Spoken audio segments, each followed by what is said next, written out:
നമസ്കാരം. അപ്പോൾ ഇന്ന് വെട്ടുകാട് തിരുനാൾ ആരംഭിക്കുന്ന ദിവസമാണ്. അതായത് നവംബർ 14. നവംബർ 14 മുതൽ 23 വരെയാണ് ഈ വർഷത്തെ 2025 വർഷത്തെ വെട്ടുകാട് തിരുനാളുള്ളത്. അപ്പോൾ ആദ്യത്തെ ദിവസമാണ് കൊടിയേറ്റ് ദിവസമാണ്. അപ്പോൾ ആ ദിവസങ്ങളിൽ ജസ്റ്റ് ഇവിടെ ഒന്ന് കാഴ്ചകളൊന്ന് കാണാൻ വേണ്ടിയിട്ട് വന്നതാണ്. അപ്പോൾ ഇവിടുത്തെ കാഴ്ചകളും വിശേഷങ്ങളുമാണ് ഇന്നത്തെ വീഡിയോയിൽ. അപ്പോൾ നമുക്ക് വീഡിയോയിലേക്ക് പോകാം.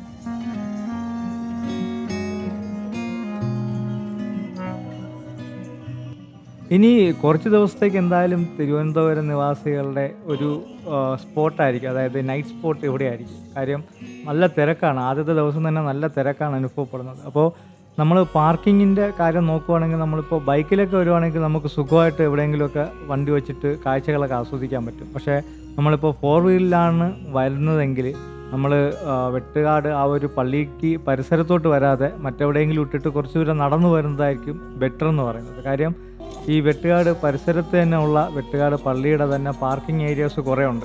അപ്പോൾ ഈ സ്ഥലങ്ങളിലെല്ലാം ഫുള്ളായിരിക്കും, പാർക്കിങ് ഫുള്ളായിരിക്കും. അപ്പോൾ പാർക്കിംഗ് കിട്ടാൻ വൈകുന്നേരങ്ങളിൽ വരുവാണെങ്കിൽ, പ്രത്യേകിച്ച് ഒരു 6 മണിക്ക് ശേഷമൊക്കെ വരുവാണെങ്കിൽ പാർക്കിങ്ങിൻ്റെ കാര്യം കുറച്ച് പാടായിരിക്കും. അപ്പോൾ നമ്മൾ ഫസ്റ്റ് ദിവസം ആയതുകൊണ്ട് വലിയ തിരക്ക് കാണത്തില്ല എന്ന് വിചാരിച്ചിട്ട് വന്ന് കയറിയതാണ്. നമ്മൾ ഒരു 1 മണിക്കൂറോളം പാർക്കിങ്ങിന് വേണ്ടി അലങ്ങിയിട്ട് നമ്മൾ ദൂരെ ഒരു സ്ഥലത്ത് കൊണ്ടിട്ടിട്ട് നടന്നാണ് വന്നത്. അപ്പോൾ പാർക്കിംഗ് ഒരു വിഷയമാണ്.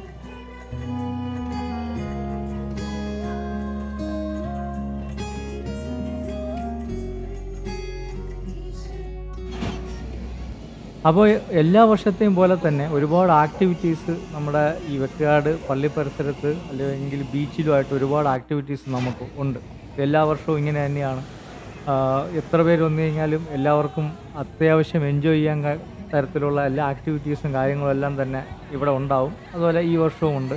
പക്ഷേ കടലിലോട്ട് ഇറങ്ങുന്നതിന് ഒരുപാട് നിബന്ധനകളും നിയന്ത്രണങ്ങളൊക്കെ ഉണ്ട്. കാര്യം കടൽ കുറച്ച് മിക്ക സമയങ്ങളിലും അങ്ങനെ തന്നെയാണ്. ഇപ്പോൾ തിരുവനന്തപുരത്തെ പല കടൽ തീരങ്ങളും പല സമയങ്ങളിലും, അതായത് ഒരു ഭൂരിപക്ഷം സമയങ്ങളിലും എപ്പോഴും അത്യാവശ്യം റഫായിരിക്കും. അതുകൊണ്ട് കടലിലോട്ട് ഇറങ്ങുന്നതിന് ഇപ്പോഴും നിയന്ത്രണങ്ങൾ ഉണ്ട്. അപ്പോൾ അവിടെ ഫുള്ള് പോലീസും മറ്റ് ഗാർഡുമാരും എല്ലാം നിൽക്കുന്നുണ്ട്. അപ്പോൾ ഇതെന്ന് പറയുന്നത് ഇവിടെ തന്നെ ഉള്ളൊരു പെറ്റ് ഷോയാണ്. ഒരു പെറ്റ് ഷോ പോലെ നടത്തുന്നതാണ്. കുറച്ച് നമ്മൾ വീട്ടിൽ വളർത്തുന്ന പെറ്റ്സും അതുപോലെ തന്നെ ഡോഗ്സും ഒക്കെ ഇങ്ങനെ പ്രദർശനത്തിന് വെച്ചിട്ടുണ്ട്. 50 രൂപ കൊടുത്തു കഴിഞ്ഞാൽ നമുക്ക് ജസ്റ്റ് കയറി കാണാൻ പറ്റും. പക്ഷേ 50 രൂപയ്ക്ക് വർത്താണോ എന്ന് ചോദിച്ചാൽ അറിയത്തില്ല. പക്ഷെ ഒരു ഫാമിലിയായിട്ടൊക്കെ വരുമ്പോഴത്തേക്കും ജസ്റ്റ് ഒരു എൻജോയ്മെൻറ്റിനൊക്കെ വേണ്ടി കാണാൻ പറ്റും. ഒരു കുറച്ച് പേർഷ്യൻ ക്യാറ്റ്സും അതുപോലെ തന്നെ കുറച്ച് ലവ് ബേർഡ്സും ഫിഞ്ചേഴ്സും പിന്നെ ഒരു പെരുമ്പാമ്പിൻ്റെ ഒരു കുട്ടിയും ഒക്കെ ആയിട്ട് യമു അങ്ങനെയുള്ള കുറച്ച് ഇതായിട്ട് പെറ്റ്സുമായിട്ടുള്ള ഒരു ചെറിയൊരു ഷോ ആണ്. അപ്പം ഇതുപോലുള്ള ഒരുപാട് ആക്ടിവിറ്റീസ് ഇതിനകത്തുണ്ട്. നമ്മൾ ഗെയിംസ് ഉണ്ട്, അതുപോലെ തന്നെ ഫുഡ് ഇങ്ങനെയുള്ള കാര്യങ്ങളെല്ലാം നമുക്ക് ഇതിൻ്റെ പരിസരത്ത് തന്നെ അവൈലബിൾ ആണ്. അപ്പോൾ ഇതൊരു പെറ്റ് ഷോ ആണ്. നമുക്ക് 50 രൂപ ടിക്കറ്റ് എടുത്ത് കയറി കാണാൻ പറ്റുന്ന ഒരു പെറ്റ് ഷോ ആണ്.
അപ്പോൾ പെറ്റ് ഷോ കണ്ടിറങ്ങിയിട്ട് നമ്മൾ നേരെ വീണ്ടും കുറച്ച് നേരം കറങ്ങി നടന്നു. ചെറിയ മഴയൊക്കെ ഇങ്ങനെ ചാറുന്നുണ്ട്.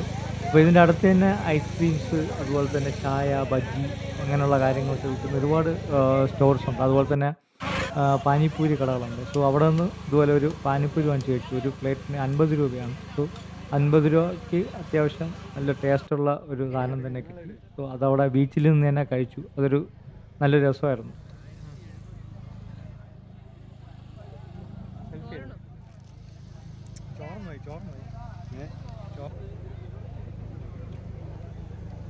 അതുള്ള സാധനമെല്ലാം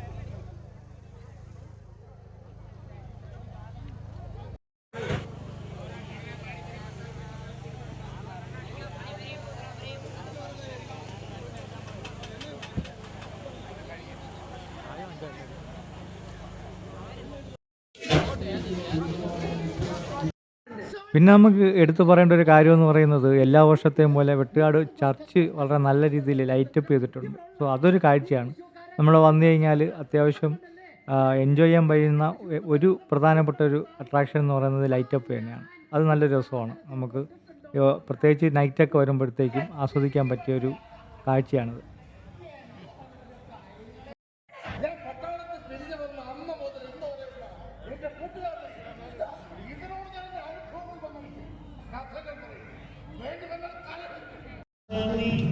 അപ്പോൾ നവംബർ 14-ാം തീയതി മുതൽ 23-ാം തീയതി വരെ വരുന്നവർക്ക്, അതായത് ഒരു തീർത്ഥാടനം എന്നുള്ള രീതിയിൽ, പ്രാർത്ഥന എന്നുള്ള രീതിയിൽ വരുന്ന ആൾക്കാരാണെങ്കിൽ അപ്പോൾ അവർക്ക് രാവിലെ 5 മണി മുതൽ കുർബാന ആരംഭിക്കുന്നു. അപ്പോൾ പല ലാംഗ്വേജിലുള്ള കുർബാനകളാണ് പല സമയക്രമങ്ങളിലുള്ളത്.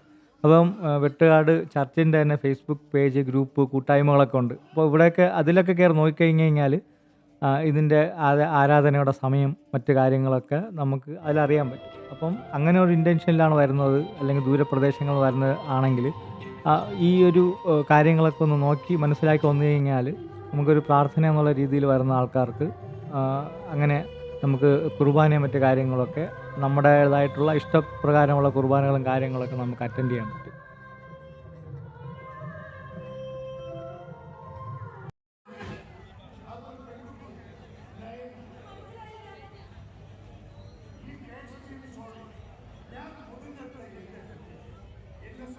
അപ്പോൾ നമ്മൾ നേരത്തെ പറഞ്ഞതുപോലെ തന്നെയാണ് പള്ളിയുടെ ലൈറ്റപ്പ് എന്ന് പറയുന്നത് പല ആംഗിളിൽ നിന്ന് നമ്മൾ നോക്കാൻ പോലും ഭയങ്കര രസമാണ്. അതായത് ഈ പള്ളി മൊത്തത്തിൽ ലൈറ്റപ്പ് ചെയ്തേക്കുന്നു 4 സൈഡും. അപ്പം ഈ പള്ളിയുടെ ഏത് സൈഡിൽ പോയി നോക്കിയാലും ഭയങ്കര രസമാണ്. പല രീതിയിൽ അതിൻ്റെ മോഡുലേഷനും കാര്യങ്ങളൊക്കെ ഭയങ്കര രസമാണ് കണ്ടുകൊണ്ടിരിക്കാൻ. സോ അത് ഒരു ഭയങ്കര ഒരു അട്രാക്ഷൻ തന്നെയാണ്. നമുക്ക് വീണ്ടും വീണ്ടും നമുക്ക് എപ്പോഴും ഒരു അട്രാക്ഷനായിട്ട് ഇവിടെ തന്നെ ഇങ്ങനെ നോക്കിക്കൊണ്ടിരിക്കുന്നത്. ചുറ്റും നമുക്ക് പോയി മറ്റ് ആക്ടിവിറ്റീസ് അറ്റൻഡ് ചെയ്ത് കഴിഞ്ഞാലും പള്ളിയുടെ ലൈറ്റപ്പ് നമുക്ക് ഭയങ്കര ഒരു ഫീലാണ്, നല്ലൊരു വൈബാണ് നമുക്ക് രാത്രി കൊടുക്കുന്നത്.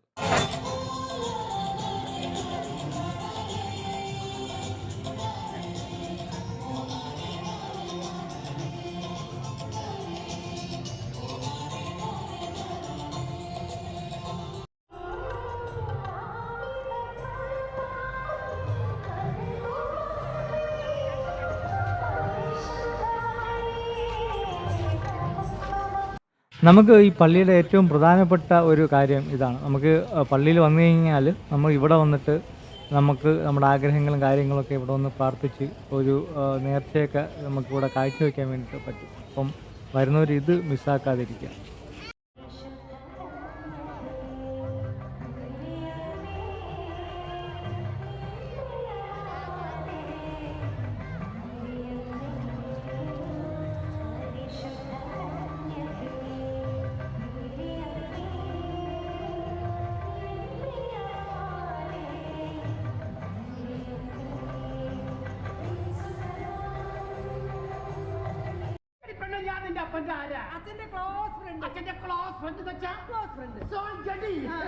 അതായത് ഈ വീട്ടില് നിങ്ങൾ മക്കൾക്കും മരുമക്കൾക്കും ഇല്ലാത്ത സ്വാതന്ത്ര്യം ഇവിടെ ഉള്ള ആളാ ഈ തൃശ്ശൂർക്കാരൻ VP ജോസഫ് എന്ന്. അതുകൊണ്ടല്ലേ ഞാൻ ഇങ്ങനെ കിടക്കി തൃശ്ശൂരിൽ നിന്ന് വരണതും ഇവിടെ വന്ന് താമസിക്കണതും. ഞാൻ ഈ സാധനത്തിന് തൊട്ടിട്ടുണ്ടോന്ന്. മോളെ നീ ഇങ്ങടാ നോക്കിയേ, ഇത് കണ്ട നീയേ, ഇതിപ്പോ